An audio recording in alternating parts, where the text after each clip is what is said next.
You are standing under a 5-ton compressor block, watching the crane operator tension the hoist. The sling looks right, the shackles are pinned, and the lift plan is signed.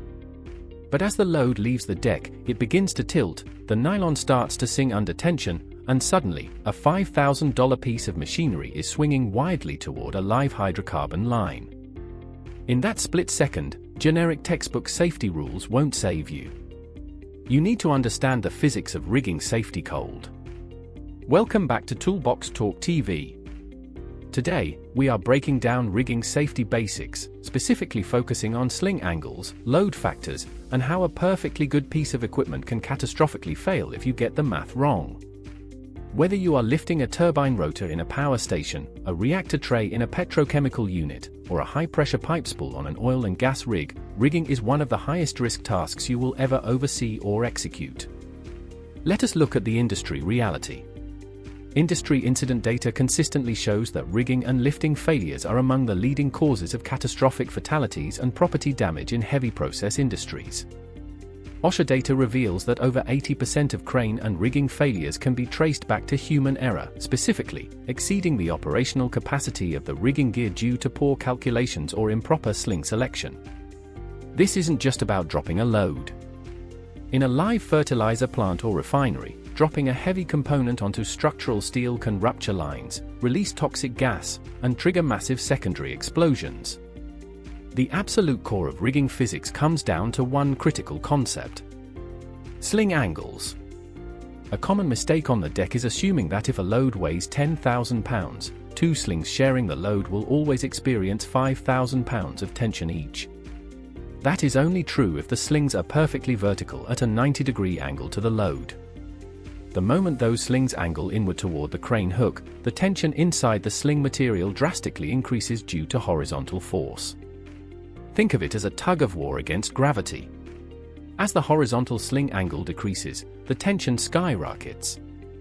At a 60-degree horizontal sling angle, the tension factor is 1.155. This means your 5,000-pound load shares now pull at nearly 5,800 pounds of force on each sling. If you drop that angle down to 45 degrees, the factor jumps to 1.1414, pushing the tension to over 7,000 pounds per leg. And if you make the critical mistake of rigging at a 30-degree angle, the load factor doubles to 2.0. Your 5,000-pound share is now pulling a full 10,000 pounds of tension on each individual sling. You have effectively doubled the weight of the load on your gear without adding a single pound of physical steel. This brings us to our next major focus: load charts and gear ratings. Every shackle, sling, spreader bar, and eye-bolt has a working load limit stamped or tagged on it. But those limits change based on how you use them. For example, a web sling used in a vertical hitch has a higher rating than when it is used in a choke hitch, which reduces the sling's capacity by 20% due to the sharp bend around the hardware. If you use a basket hitch, you can double the capacity, but only if the legs stay vertical. Never guess the weight of a load. Always look for the certified equipment tags, consult the manufacturer load charts, and calculate your total tension before you signal the hoist. Let us look at a real-world case study from a power plant maintenance shutdown.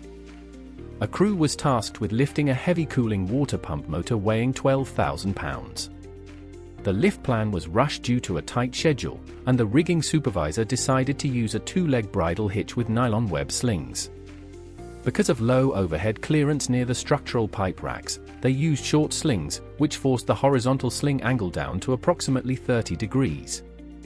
The supervisor assumed the slings were safe because each was rated for 8,000 pounds vertical capacity. As the crane lifted the motor clear of its base plates, the horizontal tension exceeded the structural limit of the angled nylon web.